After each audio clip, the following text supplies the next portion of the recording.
E aí, pessoal, tudo bem com vocês? Sejam bem-vindos todos de volta. Meu nome é Caio Malheiros, eu sou professor da ITEC e hoje nós vamos continuar com as nossas aulas de C Sharp, né, pessoal? E nós vamos conhecer aí um recurso bastante utilizado chamado estrutura de repetição, beleza? Vale lembrar, pessoal, que esse conceito que eu vou passar para vocês de estrutura de repetição, ele pode ser implementado em qualquer linguagem de programação, beleza? Ó, então, o importante aqui é você entender o conceito, beleza? Entender como que funciona a sintaxe e depois você consegue aplicar em qualquer linguagem de programação. Você consegue aplicar no PHP, você consegue aplicar no Dart, você consegue aplicar no Java, enfim, você consegue aplicar em qualquer, no JavaScript. E é interessante, pessoal, que como a maioria dessas linguagens elas acabam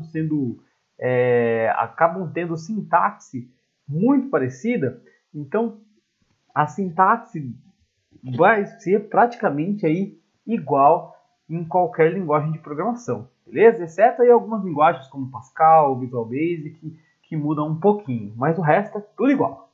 Então vamos lá. Antes da gente começar a fazer a parte prática, pessoal, vamos entender aqui alguns conceitos importantes que a gente tem que saber, né, como que funciona, como para aonde que a gente utiliza, quando a gente utiliza, para que a gente consiga seguir aí. Então, vamos lá. O nosso roteiro que a gente vai seguir vai ser isso aqui, ó. A gente vai falar um pouquinho hoje sobre estrutura de repetição, vamos falar sobre o while, do while, for e vamos fazer alguns exemplos, beleza? Vamos lá então. Pessoal, o que é uma estrutura de repetição? Então, olha que legal. Ao desenvolver nossos programas, deparamos com situações nas quais precisamos repetir um conjunto de instruções até que uma determinada condição ocorra. Então, vocês vão perceber, pessoal, à medida que vocês forem evoluindo na carreira de vocês como programador, vocês vão perceber que existem situações que você precisa mandar o computador ficar repetindo uma instrução até que uma determinada condição ocorra, né? E toda vez que você precisar repetir um bloco de código, toda vez que você precisar repetir um bloco de código, você vai utilizar o que nós chamamos de estrutura de repetição. Ao invés de você ficar duplicando o código, pessoal, o que você vai fazer? Você vai falar para o computador repetir até uma determinada condição um bloco de código, beleza? Então é bem simples, pessoal. É interessante que eu lembro quando eu estava na faculdade, a maioria das pessoas não conseguiam compreender esse conceito de estrutura de repetição, tinha muita dificuldade. E é nessa época, pessoal, que existe o maior número de trancamentos de matrícula, de desistências no curso, né? Porque a galera acha que é muito difícil, não consegue pegar e acaba desistindo. Mas eu vou provar para vocês que é muito simples, tá? Então, olha que legal. Temos aqui, independente, pessoal, deixa eu voltar aqui um pouquinho. Independente de linguagem de programação, existem aí 3 estruturas básicas aí para fazer exatamente a mesma coisa, que é repetir um bloco de comandos de código, beleza? Então existem, em qualquer linguagem, existe aí o while, o do while e o for. Os 3, pessoal, servem para a mesma coisa, repetir um bloco de código.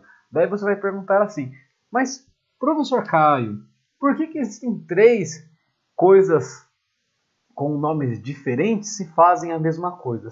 Vocês vão perceber, pessoal, que em algumas situações o while se encaixa melhor, em uma outra situação o do while se encaixa melhor, e em uma outra situação o for se encaixa melhor. Então, a hora que vocês estiverem fazendo o código na mão na massa, né, colocando em prática, vocês vão conseguir distinguir qual das 3 se encaixa melhor para uma determinada situação, beleza? Então vamos lá.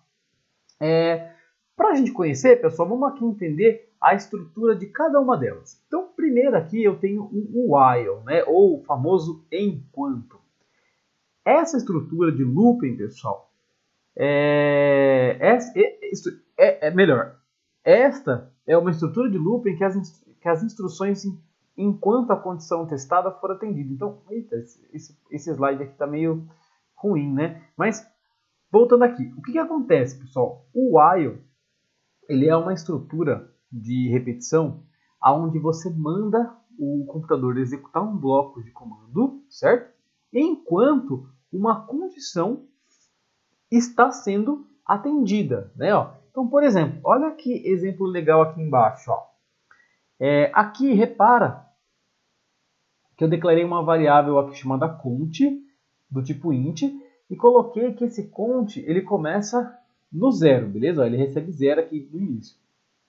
Aqui embaixo eu coloquei o seguinte, ó, while, que seria o enquanto a estrutura, count menor que 10, repara que eu abri aqui umas chaves, fechei as chaves aqui embaixo, e dentro do while eu vou colocar o comando que eu quero que ele repita. Então, eu quero que ele repita essas duas linhas aqui. Só que, a primeira pergunta, como que eu vou determinar quantas vezes eu quero que seja repetido esse bloco de comando aqui, pessoal? Como que eu faço para determinar? Através de uma condição, beleza? Então, ó, enquanto essa condição que tem aqui dentro do while for verdadeira, ele vai ficar executando esse carinha.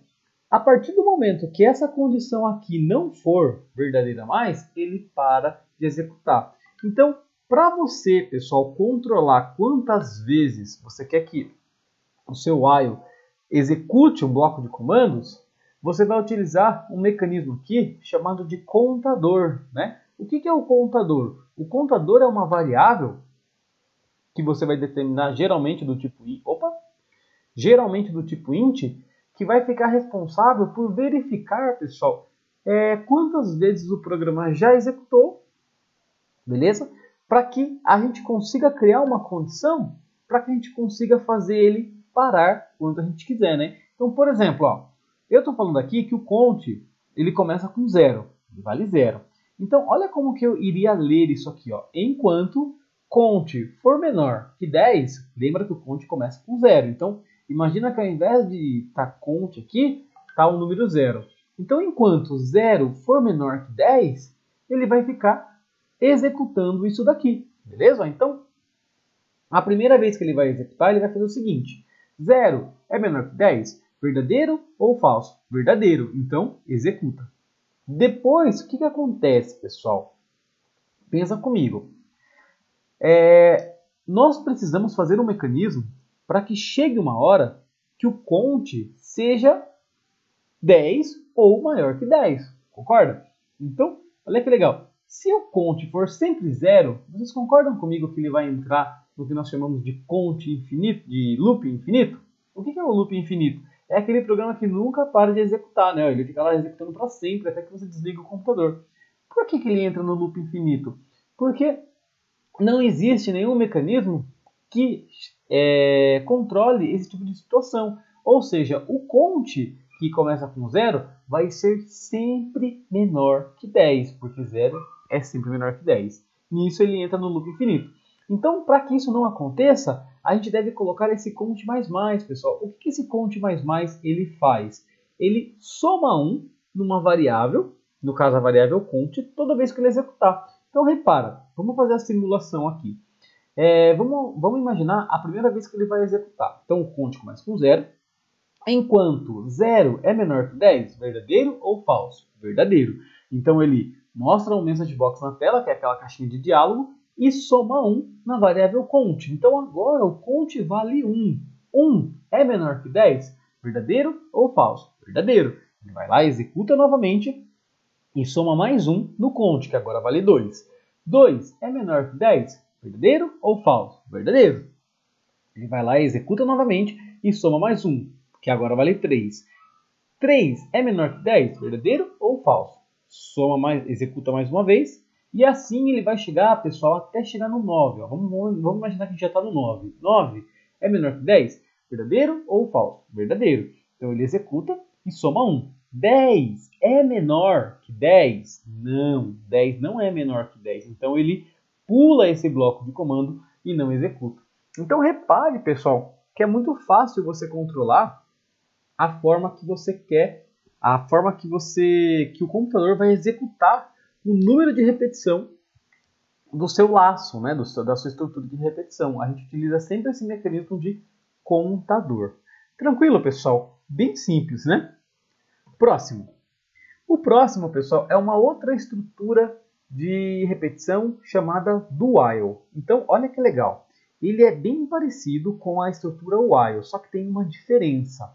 Repara que o while, pessoal, ele verifica uma condição antes de executar. Então, por exemplo, se eu já começasse o count com 10 aqui, a hora que ele iria fazer a verificação, ele iria colocar enquanto 10 é menor que 10, verdadeiro ou falso, já iria dar falso. Feito isso, ele não iria executar nenhuma vez. Por quê? Porque essa condição aqui, ela já retornou como falso.